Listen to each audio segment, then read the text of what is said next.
Tyro, virtual threat, keystroke kill, identity hidden, I fulfill. Cyber assassin, that's my prowl. Codes in hand, you'll fall. Hack and strike, chaos I make. Cyber realm, my domain to take.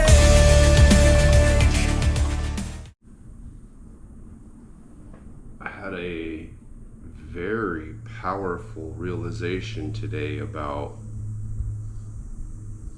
having plans and losing sight of them. I'm gonna get real specific about it. I had,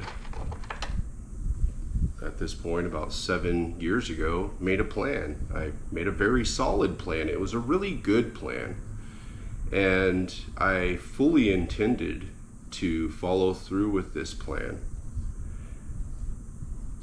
And I want to say I never lost sight of it, except for here in this world. I feel like I completely forgot about it. Like, it's a great, fantastic plan, and what the plan was is just, I buy this house, which I did, improve the house and improve the property, keep it for a number of years, and let the value at least almost double. Sell the house, buy something because I know all the trades that needs a lot of work for a very low price, and fix it up, stay in it for the 2 years so I don't get hit with the property gains, and build it, flip it, and keep doing that until I get the final cash out house. Just done. I'm done. Like, here's my $3-4 million home that I rebuilt, and bam, cash out. I'm retiring. That was my plan, right? And somewhere along the way, I completely forgot about the plan. And then today I realized that all this deep diving shadow work that I've been getting into, sometimes you also think that what's in front of you and what's evident is the lesson and is the focus and is what you should be seeking answers to. But sometimes the dominoes falling only cause you to be put in a situation where the things that have been distracting you can be let go long enough to notice that you already had a plan. And you just lost sight of it, and it's already been fulfilled. You've actually done it, and all the pieces that you put forth to flick the dominoes and watch them fall in a perfect line were actually laid. It just was forgotten. Like, I forgot I was setting the dominoes. But when I turn around and in my moment of near despair and letting go and acceptance of so many truths at this moment, of so many things that I've been holding on to and holding up and holding myself to, and all these, being present, being available, being there, being a father as a animus, a persona, a father persona, a very important thing that I feel that I didn't miss, that I felt that my highest embodiment was to be the best at, was what I had missed, what I was lacking, what I felt I needed to do to fulfill what was lost in me. And I did. I've dedicated my life since I was about 21 till now, 48. And I say till now because, obviously my children are to a point in their lives where they don't need me as children do. They need me as support and help in some ways, but not like a child needs you, not like dependence. And that's hard for parents. You raise your child from the time that you can hold them in two hands, and then they get to a point where they need you, but they don't, like the bird flapping its wings, and it wants to fly and it starts to get indignant, and then the adult bird kind of just bumps it out of the nest and it flies and it's good. and then it's happy doing its own thing, and we all go through it, right? But we go through it, and then on the adult side, you spend a lot of time and effort and resource and energy and focus and attention towards bringing your children up and giving them their strengths and their awarenesses that you know that have helped you to get where you are in life, the things you feel are important. And then they also, obviously gather their own, and they become themselves. They become their own people and their own adults, and they do their things, right?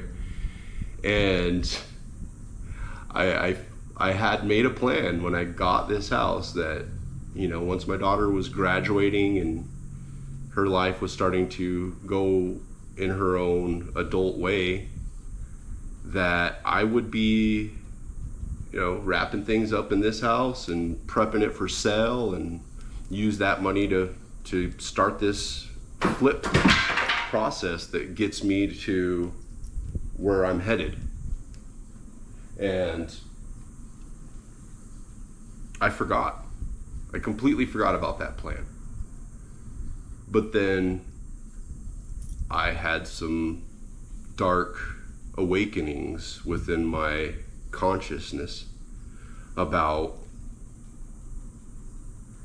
not only how I am perceived by those who I have my closest bonds with, but also how I am not as sedentary as I felt.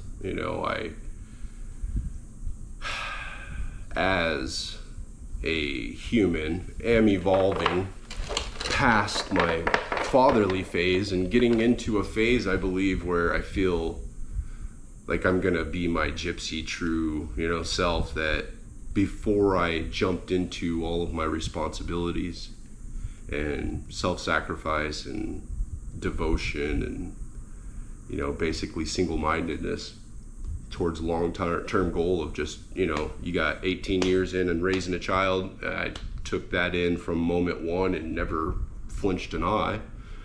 But then here I am floundering, like, what do I do with myself and my time? And then all of a sudden I remembered I already had a plan, and it's a good plan.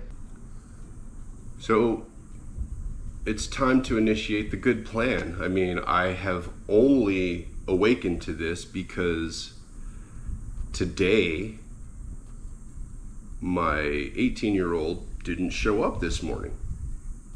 Didn't call, didn't text. And, we've been basically getting used to her being an adult, she and I both, and making our own decisions. And, I am hands off. Make your decisions. Do what you want to do. Just know that the consequences of those, if they are bad, they're yours. If they're good, they're yours. I'm not owning your choices. But, living here, at least let me know you're okay, right? But today was a fail, and it didn't go that way. And, I got up to go do a nice hike, and I had walk down the CAP in mind, the nice water, and me and my little dog, and, see what Spirit has to say. But I couldn't tune in whatsoever. I couldn't get my focus off the fact that, I didn't know whether or not my daughter was okay. And it made me realize she is an adult, and I'm sure she's okay. And, the whole worrying thing about parenting, it sort of, I think, should end at the adulthood of your child, in a sense that, of course, you worry about them, but you don't need to mind them like you did when they were a child. So you can let go. And in that letting go, you become free to focus on thee. You now can think about yourself after 18 years. And then I had other revelations with other connections in my life that have made me see things in a way where I have been probably lacking the ability to feel free to approach my ideal matches in the world, because they match too closely to my own life situations. And I realized that sometimes just familiarity and closeness to an ideal can be enough to cause you to see it as such.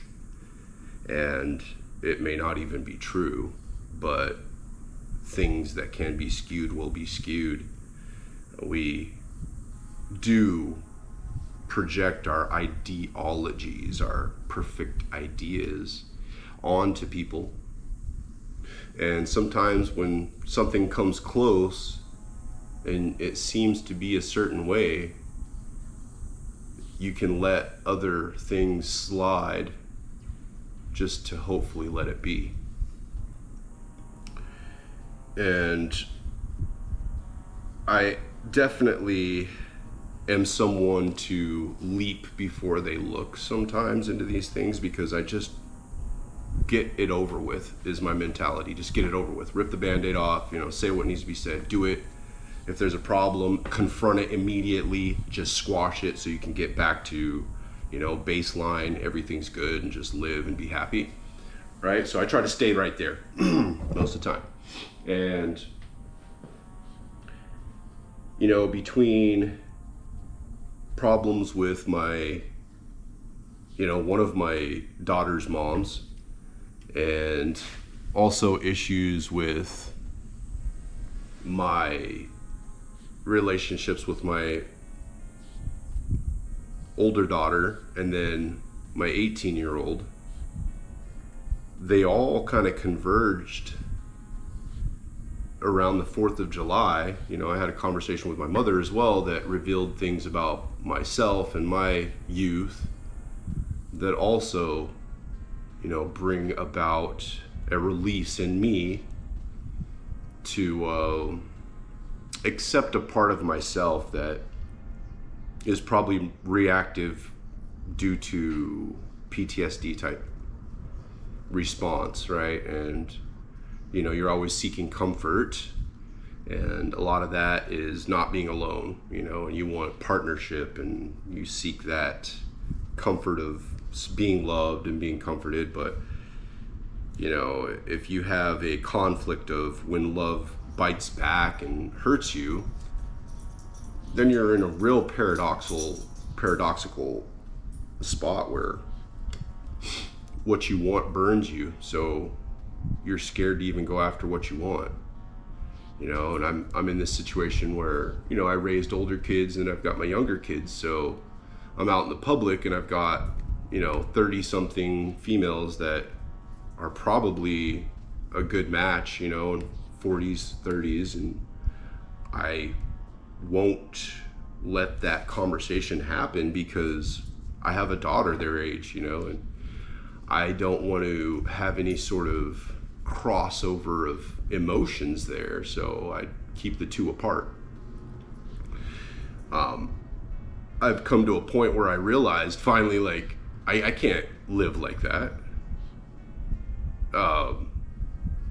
You gotta crash through those things, because what you hold on to holding you down is a huge issue, and a lot of times it's not even the other person's problem, it's your problem. You have to identify it and smash it, deal with it, embrace it or throw it away or whatever you've got to do, but it has to be worked through, right?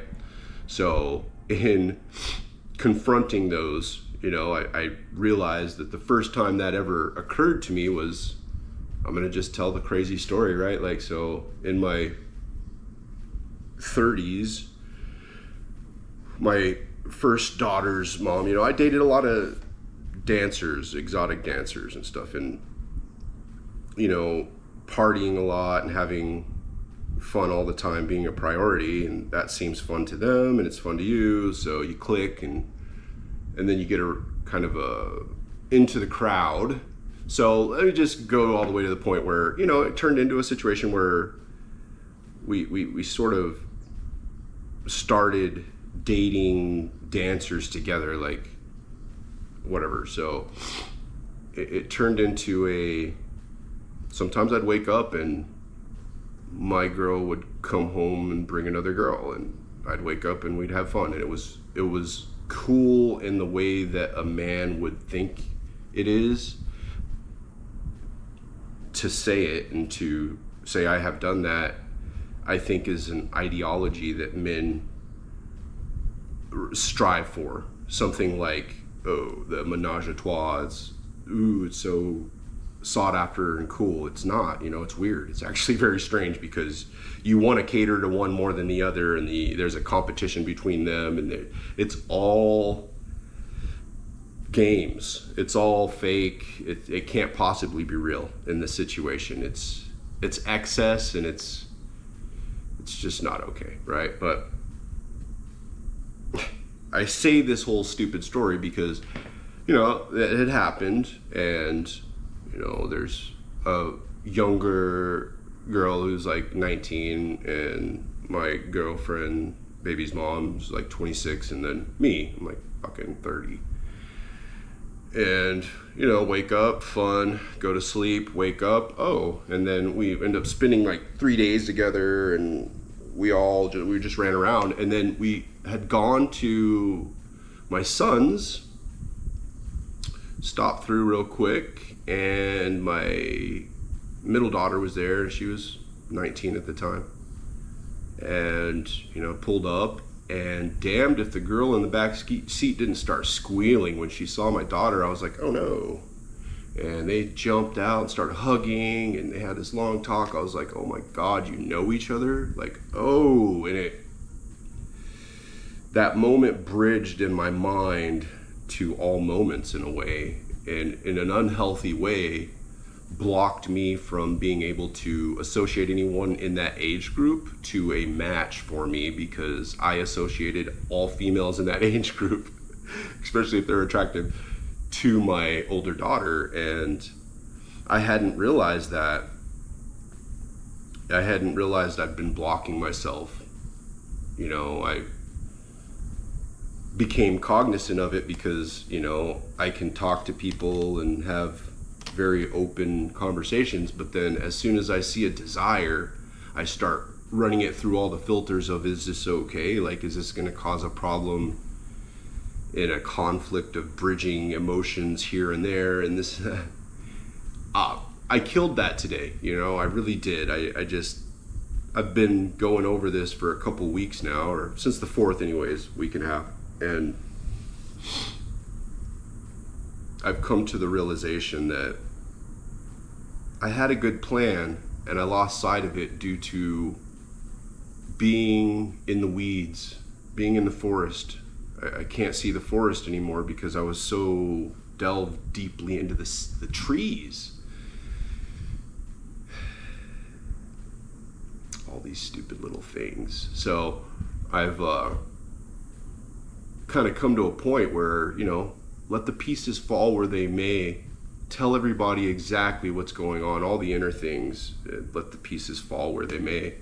And what that's done is, as soon as I cleared that, it's like I burned the forest down. I feel like all of a sudden I could see, and I sat here and I was like, what am I going to do? Like, what am I going to do? Like, what do I want to do? What do I really want to do? And I thought about it. I was like, man, I want to be free. Like, I don't need a big place, I just need somewhere where I can have all my tools, all my rock carving equipment, all my art equipment, my stuff. It doesn't need to be big, like even a 2-bedroom, I need big property, something I could build on. And I was like, wait a minute, this is exactly a plan I made before I even bought this house. I made this plan like 7 years ago. And then I just remembered it, like, oh yeah, that's what you were gonna do. You were totally gonna fix this house up, sell it, buy another, flip it. You have extra money, help your Jasmine go ahead and go to school. Start living my life and let them live theirs. Fall in love with who I want. Explore any direction that the wind may want to blow, go. And I definitely have overlooked a lot but no more. It's time to walk on through that open door.